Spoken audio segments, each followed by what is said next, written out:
Okay, today I am going to be giving you some pros and cons of life as a travel PCT. For anyone who do not know what a PCT is, some people call it PCA. It stands for Patient Care Associate for PCA. PCT is Patient Care Technician. I was told a PCA is more like a public hospital, while a PCT is for private hospital. Either way, we do the same thing for the most part. Depending on the hospital, you might have a lot of other duties that you might feel is outside your scope of practice as a PCT, but we'll leave that for another time. So now let's get into the pros and cons of a travel PCT. What do you say we start with the cons? Let's just get the negative stuff out of the way. Okay, so it's 4 and 4. 4 pros, 4 cons. There are probably more, and if I find more, I'll do a part 2. And I'll probably do more videos to go into like specifics then of each pros and each cons if questions come up. Okay, let's start. Cons. The first con, and this doesn't apply to everyone. This is just an individual experience. Okay, so the first one is the workload. Why do you think a hospital decided to issue a contract to get outside employees to come in? Yep, because they're short staff, or well, it works out to the same thing. They're short staff and they need help. This was very prevalent during COVID times when there was like an influx of patients, right? So there were even small community hospitals that weren't used to this influx, were bursting at the seams, so then they had to get workers. So that's one of the cons, is that the workload might be more than you're used to, but it is what it is. But you'll see why in the end it's worth it, right? Just hang on, let me go through the cons, and then once we go over to the pros, then you'll see why it's still worth it. Okay, so the next con for me, and this is not typical because I'm the most friendly person, you can make new enemies. And by new enemies, I mean this could be the very charge nurse. If the charge nurse does not, a particular charge nurse, because a unit will have various charge nurses, not just one person. So if you come upon a charge nurse or somebody else in an authoritative position that you guys don't see eye to eye on certain things, then you could earn yourself an enemy, okay? Which may not be to your best interest later on, but we'll talk about that at another time. Okay. So that was 2. The third thing is that being a travel PCT, or probably any travel professional like a nurse or any other person in the medical field, or I hear there are travel IT people and stuff, but it can be lonely, especially in the beginning. Lonely, almost depressing. Yeah. And the fourth thing,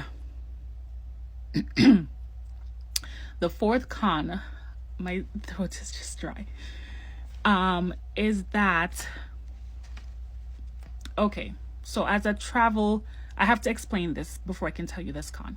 As a travel PCT or a travel professional, healthcare professional, contrary to what like I've heard people perceive it to be, where they think, oh, do you travel between patients' homes or different facilities on a daily basis? That's not what I'm talking about. Like visiting nurse or something. That's not what I'm talking about. I'm talking about excuse me. I'm talking about your contract, your working at a particular hospital that's usually not in your state, and you're contracted for a period of time. On average, a contract will be 13 weeks, and then they extend it. So therefore, obviously, you have to live somewhere for the contract. So the fourth con for this is that if you choose to live in, say, an apartment or Airbnb, maybe not Airbnb because their rate is kind of fixed, but if it's like a private landlord, they take advantage of the fact that you earn so much more. They take full advantage. And it's when you think about how much you, let's just not even think about it. But I was offered an opportunity to rent a facility because I was staying in a hotel. And then when I heard what was being charged, I was like, no, so yeah, that's the fourth con. Landlords will take full advantage of the fact that you are a travel whatever you are. Okay, so those are the cons. Now for the pros. So this is why it's worth it, or at least why it was worth it for me.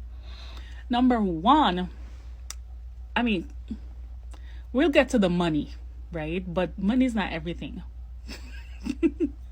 We'll get to the money. Let's just talk about some other very important things. The experience. If you take your job seriously, if you like what you do, and you get to be a travel healthcare professional, in my case a PCT, you will... sorry, I don't know what happened. Anyway, so if you are a travel PCT or travel healthcare professional or something, I hope it's continuing. Okay, so you will gain valuable experience. You're already bringing your experience, and that's why you were selected, right? But on top of that, you are more than likely going to gain valuable experience, especially if it's like you're going from a private to, or I shouldn't say a private, but say, okay, so for me, I work in a specialty hospital. So then when I traveled, I was in a more generalized hospital, community hospital. So I got a lot more experience in other things, and that experience is gonna add value to you in terms of when you go back to your home facility. If you choose to go back, then you will be kind of ahead. Not necessarily in a way to,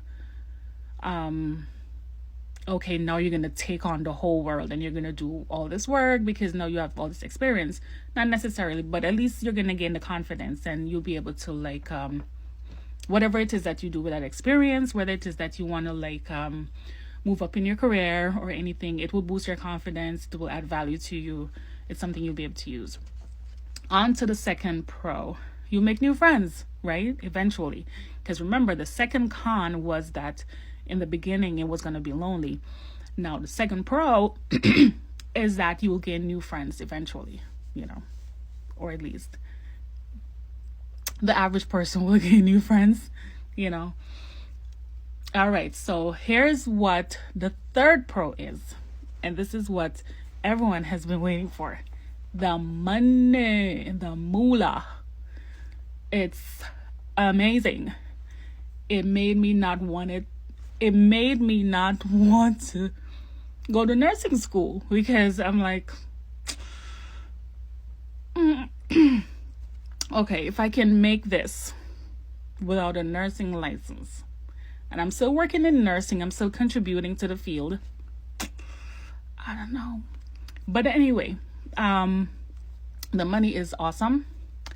And the fourth pro is that you feel fulfilled. Well, or at least I feel fulfilled that I'm bringing a service to a facility that needs it. And I was able to do this to the best of my ability and to make a difference.